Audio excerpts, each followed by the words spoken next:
because what are thrillers for, if not for giving us all the dark and messed up people, right? Okay, I feel like I could cry just talking about it. I loved this book so much. Such a narcissist. I love a main character named Audrey. I am a firm believer that books find you when they're supposed to. And I think it because, weird delay. Hi everybody, it's Audrey and welcome back to Chapter and Converse and welcome to another round of books that I have read recently, by which I mean the last couple of months. So I am getting caught up on the books with you guys to tell you what I've been reading, and there have been a lot of really good books. Not a lot of books, period, but of the books I've read, a lot of them have been really good. So we're going to talk about them. So we're going to dive right in. I've got a lot of thrillers and one romance to talk to you guys about. Who am I? But the first one is Their Double Lives by Jamie Lynn Hendricks. So if you guys have been around here for a minute, you know I love her books.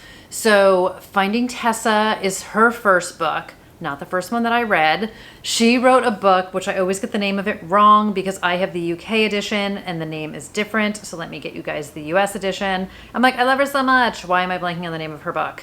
But it's about a group of friends who, it's a wedding weekend, and in like the first page, the groom is murdered and we know somebody in the group did it. We need to figure out why. It's one of my favorite books of all time. Toxic female friendships, toxic everybody friendships, because it's a mixed group. But that's called It Could Be Anyone. Then she wrote I Didn't Do It, which was set at a Thriller Fest-esque kind of a conference where you have a famous writer who was murdered, and who better to solve it / plot it than a group of thriller writers. Absolutely delicious.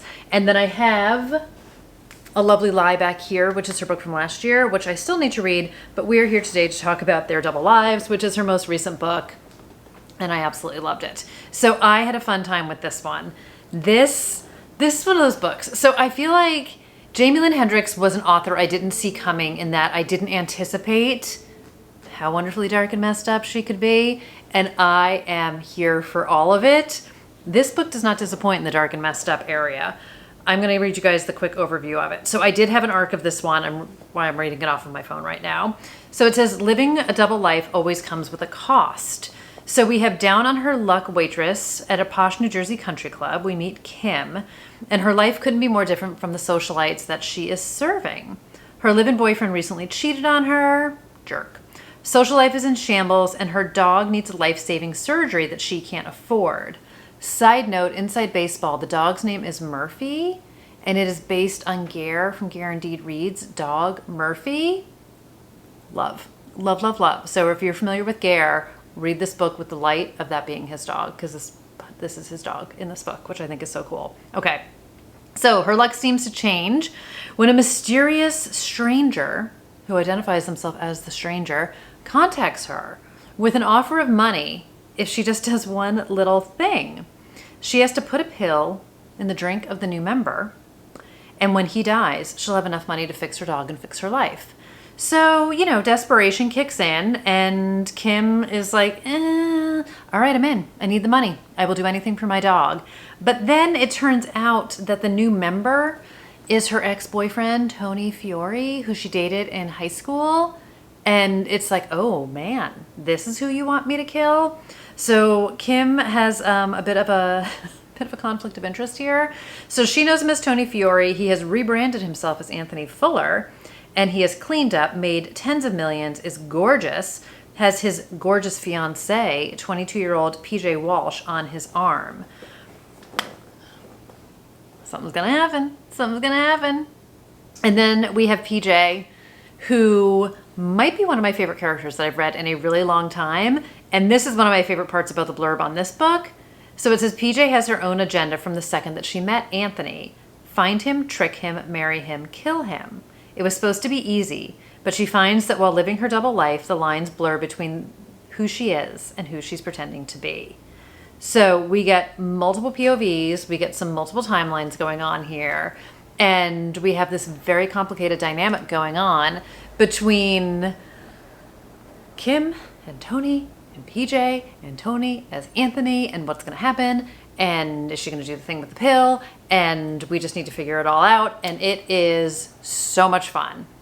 Again, PJ, one of my favorite characters. Absolutely loved her. I thought she was absolutely fun, and just one of those characters who like will no holds barred kind of like say what she thinks and is such a fun time. And Anthony is wrapped up in this rich people behaving badly kind of a world.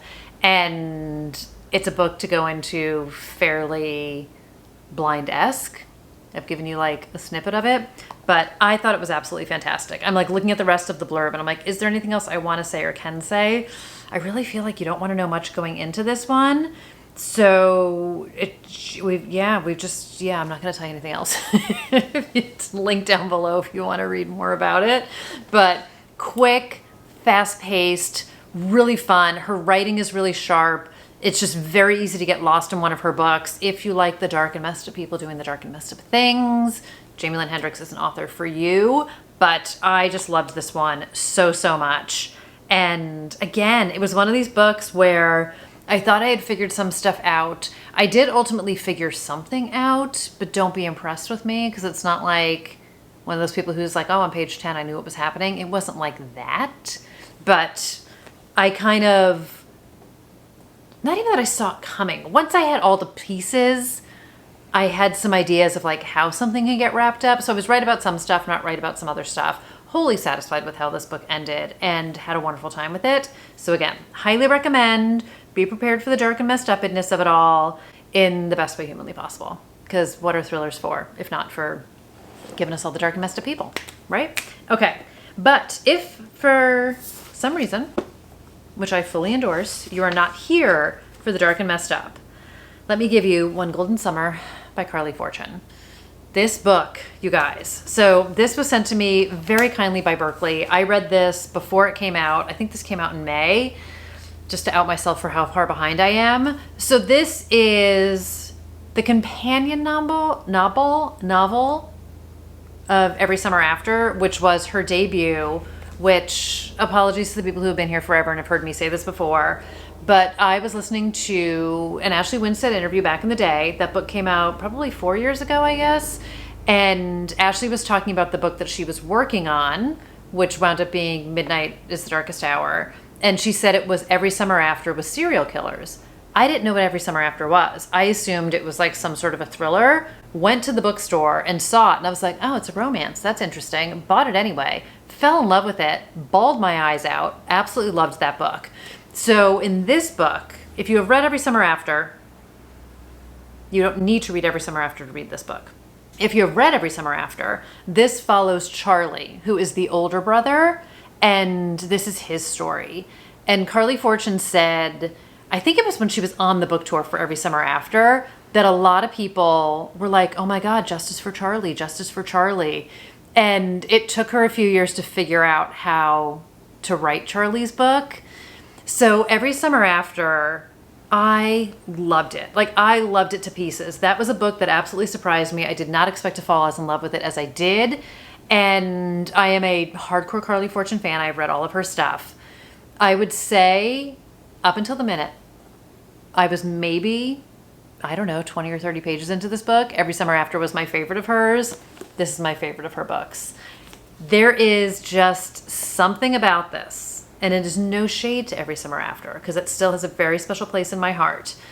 There's something about this book that absolutely, kind of like when I was talking about, I feel like I read these all around the same time, The Dinner List by Rebecca Searle, that crushed me in the best way humanly possible. There were elements to this book that I related to, whether it was like, again, lines, paragraphs, emotions, overall stuff. And it just, it hit me. Maybe it was the right time, right moment, which I am a firm believer that books find you when they're supposed to. The writing is fantastic. The story is fantastic. And I love Charlie so much. I know I'm not alone in that. I love Charlie so much. So what's it about? Okay. The top line says, I never anticipated Charlie Florrick.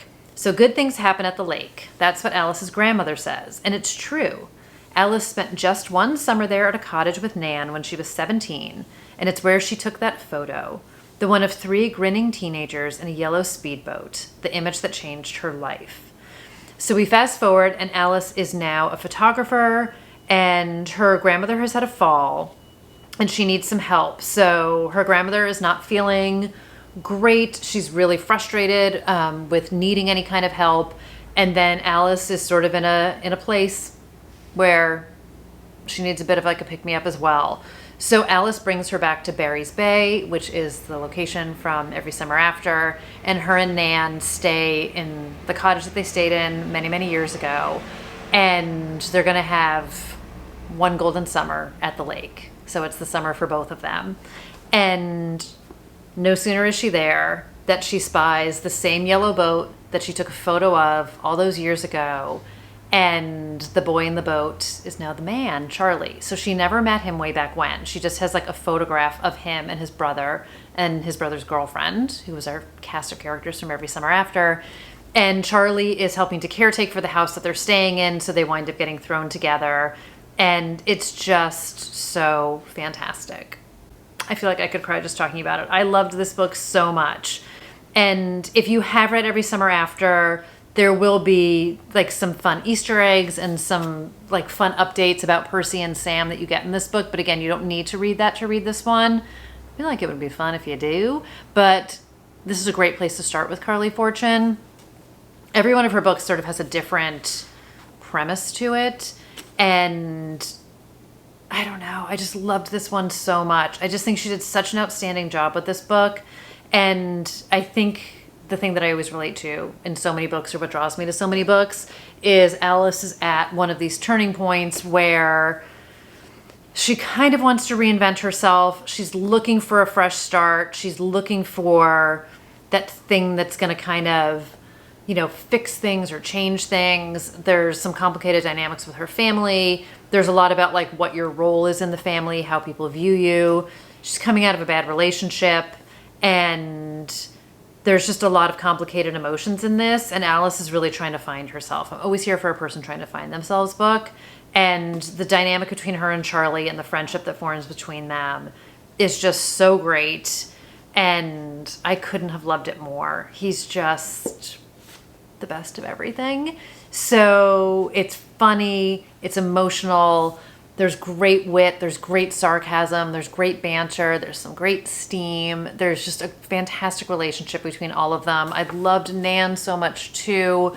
We get so much great storytelling in this, and it's just so much emotion in it, but it's also like page turning in the best way. I feel like this is the book I had picked up. I wasn't necessarily slumping, but I definitely had a bunch of false starts where there's all these books. I mean, there's all these books I want to read, but there were like specific books where I was like, ooh, I'm in the mood for this. And I tried to read it, and it wasn't the book. Like, it was me. I just couldn't focus on stuff. And I picked this up, and I like couldn't wait to get back to it. I would get into bed early just so I could read, because that's basically like the one place where I can, assuming I don't turn on the television, like not be distracted by something else. And it broke me in all the best ways, and I loved every moment of it, and I bawled, and I can't wait to read it again. Like, this was a book where like as soon as I finished it, I was like, oh my God, I want to be back with them. I want to be back in this world. So love it, love it, love it. Carly Fortune is a goddess, and this book is amazing. And thank you, Berkeley, for sending it to me. You know I would have bought it anyway. So very, very excited about this.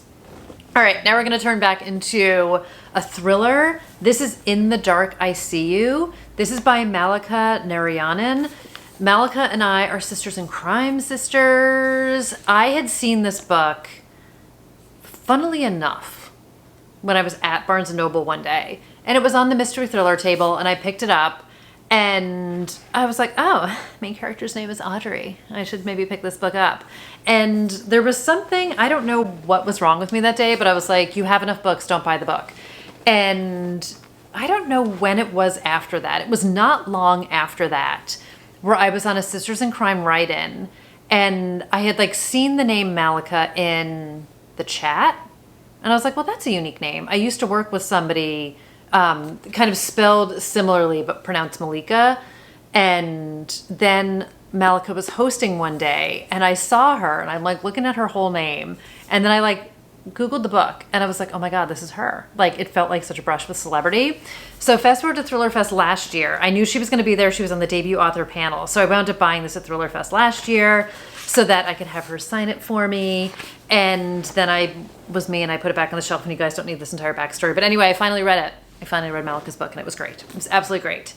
So psychological suspense is how this one is pitched. And it's like a little bit, I feel like it's both like slow burn, but page turny, if that makes sense. We get multiple POVs, we get multiple timelines. And this was such a great like peeling of the onion, unraveling, trying to figure out what happened. And this is another one where like somebody is dead on page 1 and we need to find out what happened, which is one of my favorite ways to open up a book. So we have Sarah Connolly is found murdered in her home in New York's elite Sleepy Point suburb, which I kind of view as like Hudson Valley is where I'm picturing this happening. I love a suburban book.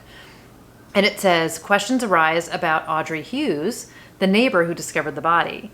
This kind of attention is the last thing Audrey wants. Moving from New York City to Sleepy Point, an idyllic Hudson River town, was supposed to be her new quiet start, her clean slate. The deeper the police delve into the case, the murkier the truth becomes. So we have a ticking time clock of the investigation. We have a lot of secrets that Audrey and Sarah have been keeping. So we see the past and present timelines of Sarah in the past and Audrey in the present, and we start to piece together what happened. So to add some complications to the police investigation, Audrey is blind, so she is not able to give the detectives everything they want in terms of having her as a witness to a crime. So we get a lot of kind of suspicious things happening in the small neighborhood that Audrey and Sarah live in, get a lot of neighbors. And again, we get the dual timelines of Sarah and Audrey. So Sarah in the past, Audrey in the present, and are trying to piece together what's happening because some strange things are afoot in this neighborhood. But it's really great, like secrets and lies and reveals and sort of how things start to piece together and we start to understand Sarah's past and try and figure out like who would want to hurt her in the present. But I really enjoyed, there's almost like, I don't even know like how to describe it without giving away. I'm like, is this going to give away something from the timelines or from the plot lines? I feel like it might, so I don't even want to say it. But it's really well written. It's smart. It's twisty. I would say this even if Malika wasn't my friend, because I just think it was such a well done book. It's so well crafted. And I just love the way things weave together and how it's one of those books where like once you know the ending of it and like can realize where the breadcrumbs were along the way and how things were planted. Because what's really interesting is there are some things, there's something that happens at one point in the book. I'm not going to tell you anything about what it is, but I was like, did I mishear that? Like, did I misunderstand something? And I like went back and then I was like, oh, is this a clue? Am I picking up on something? Is something happening here? But like, it was fun in that way where I was like fully engrossed in the story, but kind of always am like a little bit attuned to look for things. I'm trying to think, I was talking to somebody else about a book where I was like, sometimes I feel like something will pop out and I'm like, I think it's a clue. And then it's not a clue because it was like such a well planted, like red herring as well. But I had a really good time with it. I feel like it was a great, like I can't not read as a writer sometimes. So like it was a great, I hate the word like education, but I feel like there was so much to learn about the craft of writing while I was reading this as well. Just the way that she wove things together and just even like the actual writing of it. The character development is great. They're flawed and they're human. And I just love books where people are messy. I love a messy main character. I love people who are not always making the best choices because, I mean, maybe you're that person in real life who makes all the right choices at all the right times. I'm not her. So I really enjoy seeing just some great bad choices being made. I love a book set in the suburbs. Such a narcissist. I love a main character named Audrey. And I had a really fun time with this one. So again, more of a slow burn, I would say. So not quite page turny in like a compulsive thrillery way, but a very engrossing, need to know what's going to happen next kind of a way is how I would describe this book. So a little bit slower, suburban, multiple POVs, great female characters, and just a really great time. So I really loved the reveal to this one as well, and just great twists and turns, and I can't wait to see what Malika does next. So highly recommend this one too. And then the last book I want to talk about today is Midnight on Beacon Street by Emily Ruth Verona. So this book came out in 2024, and this was I don't remember what book I was reading, but I was like, I need something like fast and thrillery.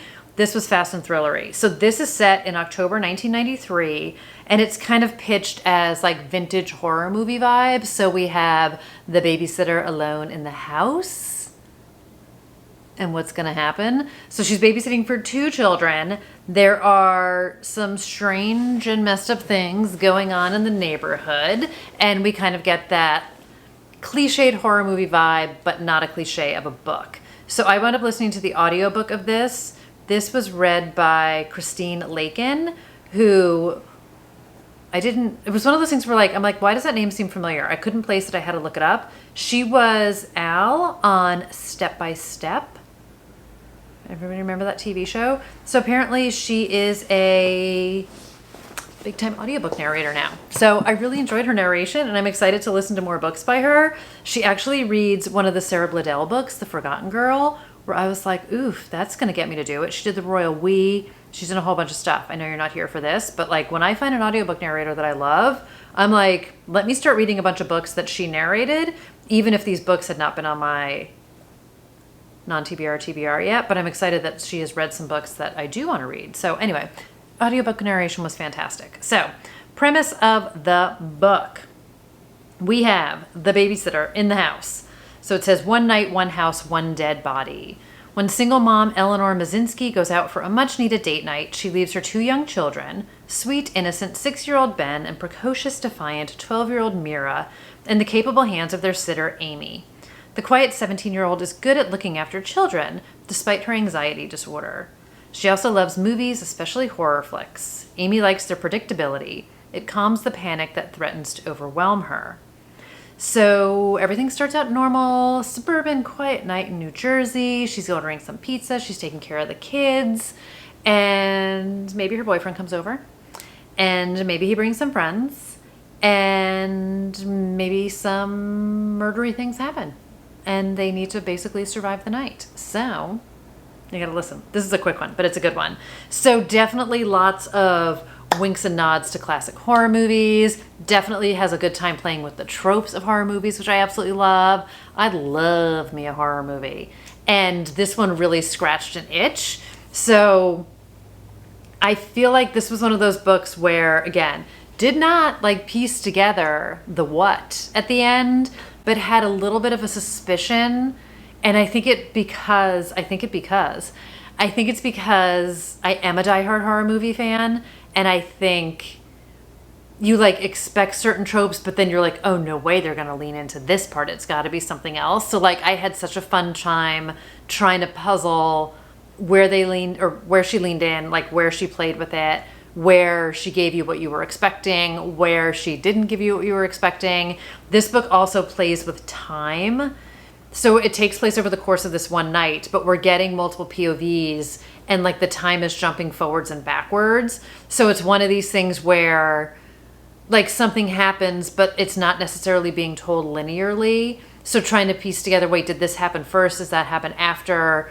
Trying to piece together like the clues of what's going to happen. Like it was really fun the way it messed with my brain, and I really enjoyed that part of it. So it was not scary, I will say. I expected it to be scarier, but it was wholly entertaining. Yes, there is some violence to it because it is kind of like a horror movie book, but it's not like brutal.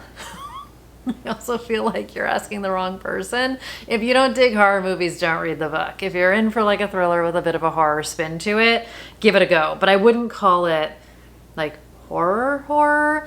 I don't know why. Sometimes when I think of horror, I just think of like body horror and like Grady Hendrix, who I tried and couldn't do. That's a line I have. I can't do the body horror, so it's not like that kind of a thing. But it's definitely creepy. How about that? Let's go with that. It was definitely creepy. And I'm going to leave you with that. I'm going to leave you with creepy. I'm going to leave you with some thrillers who were fantastic. And then One Golden Summer, which was like absolutely my one true love of this group of books. I just loved it so absolutely much. So let me know, have you guys read any of these books? What are you reading lately? I know I'm still on the rewind and getting caught up on the books that I have read, but I do want to always shout out the books that I love and the authors that I love and tell you guys all about it. So thank you for listening, thank you for watching, and thank you for being here today. I hope everybody's doing absolutely great.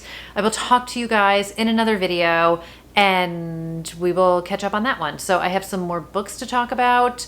Don't know the timeline of things because that would be ridiculous. But I do have that absurd book haul as well. So you might see more book reviews, you might see the absurd book haul, or surprise, we all just might find a different video in between. So until then, take care everybody. Bye. Weird delay. Bye.